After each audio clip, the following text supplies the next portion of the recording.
Hello everyone, my name is Yara and today I'm going to be doing another recent reads video. And there's a lot of variety in this one, especially in comparison to my last recent reads video. For some reason at the end of 2020 I decided to read a bunch of vastly different kinds of books. And there was also a mixture in how I felt about a lot of these books. So without further ado, let's just get started. The first book I'm going to talk about is Race to the Sun by Rebecca Roanhorse. This is a standalone middle grade fantasy under the Rick Riordan Presents imprint. This is about a young Navajo girl named Nijane who keeps seeing monsters around her in her life, although no one really believes her. That is until her dad disappears and she and her brother Mac end up learning more about how they're specifically connected to their Navajo heritage. They and their friend Davery end up embarking on this quest to go save their dad, which involves a set of trials on their way to the House of the Sun. I'll first start out with things that I liked, and the main thing that I really liked was Nijane's character and the way that the book explored her desire to be a hero and the nuances that came with that. We learned pretty early on that Nijane's mom left her when she was a child, and she has a very deep-seated resentment because of that, and that anger and grief that she's processing really drives her, and especially to try to keep her family together when her father disappears. But she also fears that responsibility and has a hard time grappling between what she believes she can do versus what she's meant to do. I really liked how there was a lot of space in the narrative for her to process everything that came with her grief. I also liked how there was this overarching moral theme of fighting monsters, both in the literal sense of the Navajo monsters and creatures that she comes across, and also in the figurative sense in the way that she's still trying to process that grief and anger, and how that can manifest in her being impulsive and not making friends easily. That aspect actually kind of reminded me of Lilo from Lilo and Stitch. I also liked how some parts of the writing felt like they were written as a myth. I just thought it fit really well into that overarching story. I did end up giving this 3 stars, and it mainly had to do with the pacing. The book starts off really fast. You were just hit with one after another of really exciting and impactful events. But in the middle, it started to feel a little bit repetitive because we were going on this quest and just going from trial to trial. And we were gaining new insight with each trial, but it didn't feel significant enough that would keep me motivated to keep reading. And I think the fact that the middle kind of dragged made me not enjoy the ending as much, which is supposed to be this really big culmination. It didn't really pack as much of a punch as I hoped it would because I started to get disengaged from the plot. But I overall recommend it if you want a really quick read. It's one of those books I think you can read in like a sitting or two. And again, it did have that very wholesome middle grade feel of connecting the stories and the internal struggles of these characters as they are going through these life-changing and world-impacting events. And also check it out if you're interested in learning more about the Dene or Navajo Nation stories. That was another aspect I really liked, the way that these stories and histories were incorporated into the plot. The next book I read was a complete 180 from that wholesome middle grade, and that's The Only Good Indians by Stephen Graham Jones. This is an adult horror/thriller novel. This follows 4 Native American men years after they were all involved in a very disturbing and tragic event that kind of puts them at a distance from their community. But this event is coming back to bite them, and it puts them up against someone or something that wants them dead. I'm trying to be a little bit vague because the synopsis on the book is a bit vague. And to be honest, I don't think you really need to know more than that, and that this is a story about revenge. So I read this for the Fortnite Frights readathon that Seiji from The Artisan Geek created. But this book did catch my interest before that readathon. I saw a lot of people talking about it, but the fact that it was a horror novel kind of made me hesitate. I really hadn't read a true horror novel in a very long time, and I didn't know if it would be something that I could handle. But surprisingly, I dealt with it very well, and I ended up really liking it. I think what makes this book really interesting is the way that it unfolds, the way that you're uncovering, first of all, what happened and learning about what exactly they did, and also figuring out how exactly this revenge is taking place. It reminded me of the movie Parasite, which is one of the few psychological thrillers that I've watched, in that you don't really expect the novel to go in the direction that it does. Just when you start to think that you have some sense of control over what's going on, something happens that just takes you aback, and it just adds so much thrill to the story. I also found the writing style to be very interesting. I thought I knew what stream of consciousness writing style was before reading this book, but this book exemplifies stream of consciousness. It felt very conversational in that way. There was a lot of run-on sentences, a lot of fragments sometimes. It was really effective in getting you to be really in the head of the main characters, even though this is in third person. Actually, not entirely, which is another aspect of the writing style that I thought was really cool, was that some portions are in second person. And I'm not gonna lie, all of this stuff mixed together, the stream of consciousness, the perspective changes, made it a bit confusing at times. And I really didn't know what was going on for a lot of it. But it's one of those things where you just have to kind of sit with it. You just have to kind of let it roll until you understand, and then the payoff is really worth it. And honestly, I'm pretty sure it's intentional that you don't understand what's going on for parts of it to induce that psychological thrill. While I overall think that was a really cool aspect of this book, I know that is going to be a point of contention for a lot of people. A lot of people might not enjoy that. Even I kind of noticed that it made it really hard to read passively.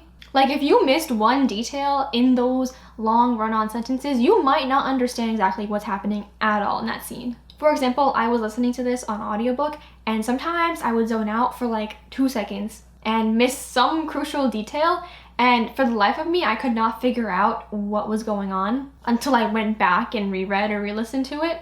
It really makes you have to pay attention to all the subtleties going on, which I don't think is inherently a bad thing, but I know some people might not want that in a book they're reading. So like I said in the synopsis, this is about 4 Native American men. They're of the Blackfeet tribe, and obviously I cannot speak to that representation. However, a lot of Native reviewers have reviewed this book and have really commended its representation, especially the nuances in which it discusses Native politics, Native humor, and identity, as a lot of these characters are kind of estranged from the traditions that they were taught growing up. I'm gonna link some reviews by Native reviewers because I think those are really interesting. Specifically, Native Lady Book Warrior, I believe her name is. I really liked her review, and it was one of the things that really convinced me to be interested in reading it. So I definitely recommend this if you are a horror fan. As someone who wasn't really into horror, if you're looking to try something new, I definitely recommend it. Definitely check out the content warnings, and I would not recommend this if you don't like graphic violence. The synopsis wasn't lying when it said disturbing. It's very brutal at times. The next book I have to talk about is Legendborn by Tracy Deonn. So if you watched my favorite books of 2020 video, you already know my overall feelings about this book. It was one of my favorite books of 2020. And I think it was a lot of people's favorite book of 2020, though I might just be in a Twitter bubble. But definitely one of the best YA fantasies I read in a long time. This is about a 16-year-old girl named Bree Matthews who is currently attending a early college program at UNC Chapel Hill. On her first night there, she witnesses a demon attack that no one else can see, and she ends up discovering a secret society called the Legendborn, who are the descendants of the Knights of the Round Table. The mage who took care of the demon attack tries to erase Bree's memory, but it doesn't end up working.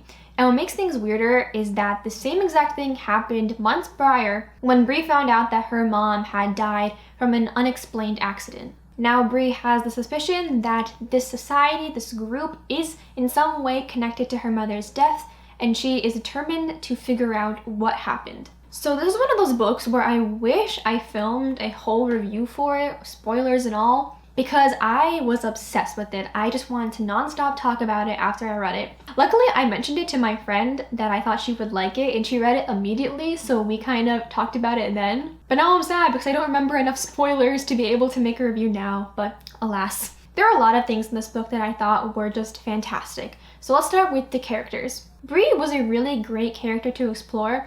Now that I'm thinking about it, it actually is very similar to how I described Nijane. A lot of the story is dealing with Bree and her processing her grief. And for her, it manifests in these 2 different sides of herself, the before Bree and the after Bree. Throughout the whole story, she's trying to put up this front and be the before Bree for everyone, but she finds herself slipping into the after Bree at times and doesn't know how to deal with that. And I loved how this aspect was weaved throughout every single aspect of the story, through every single adventure and mystery that we go through, that her trauma and grief played an active role in it, that it didn't just leave. I got a lot of revenge Katara vibes from that storyline, and the author has stated that she was inspired by that, and I absolutely loved it.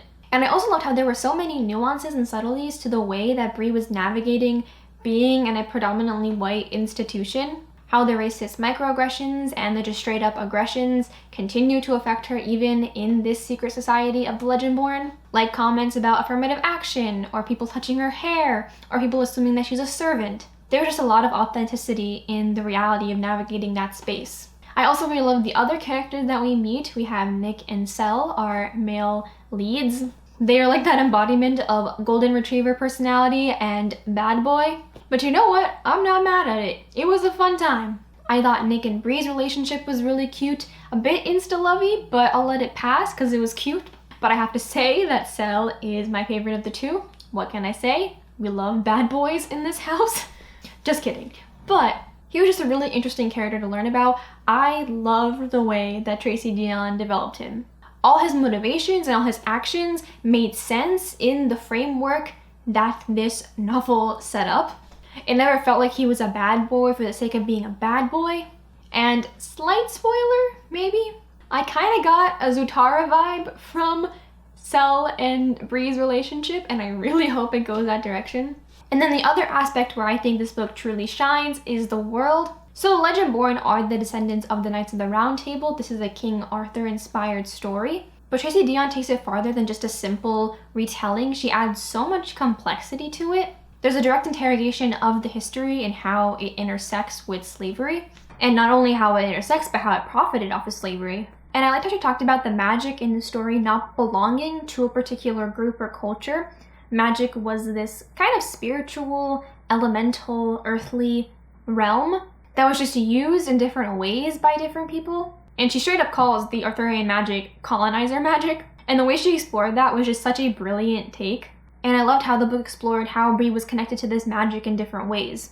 But given all that, I still gave this 4 stars, which might be surprising because it did end up on my favorites list. And it's mostly because there were just some plot things in the beginning that I think could have been done better. One of them being just the whole character of Bree's best friend in the beginning. It might have been Claire, it might have not been, I don't really remember. Oh, Alice. Why did I think it was Claire?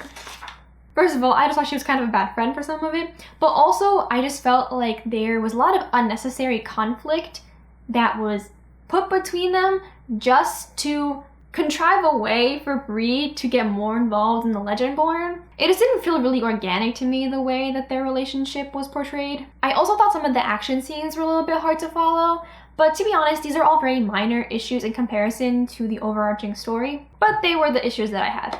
I am so excited for the sequel. I don't know when it's coming out. I think it's in a long time, so that's gonna be painful. But if you want something that gives you those Cassandra Clare, those Sarah J. Maas obsession with the story kind of vibes, but one that dives really deep into grief, into racism, both interpersonal and systemic, I think you would love this. The next book I read was Ninth House by Leigh Bardugo. Again, another book that's really out of my comfort zone. Aside from the fact that this is an author I love, Leigh Bardugo wrote Six of Crows and Shadow and Bone. And to be honest, I don't know if I would have picked it up without that name, but I digress. So this book takes place in Yale and follows its 8 secret societies that are actually secret societies, but in this novel, these societies work with different kinds of magic. And one house, the Ninth House, is kind of like the regulator of them. They make sure that people aren't tampering with forbidden magic. We follow Alex Stern, who has the ability to see ghosts, and for this reason, people at Yale approach her and offer her admission into the freshman class in exchange for working for that Ninth House. And also in the beginning, we learn that a woman has been murdered and that Alex is sure that these secret societies have something to do with it, and she is dead set on figuring out what happened. So this book I have a lot of complicated feelings about. I wouldn't say I didn't enjoy it, but I definitely didn't enjoy it the way that a lot of people on BookTube and Book Twitter have.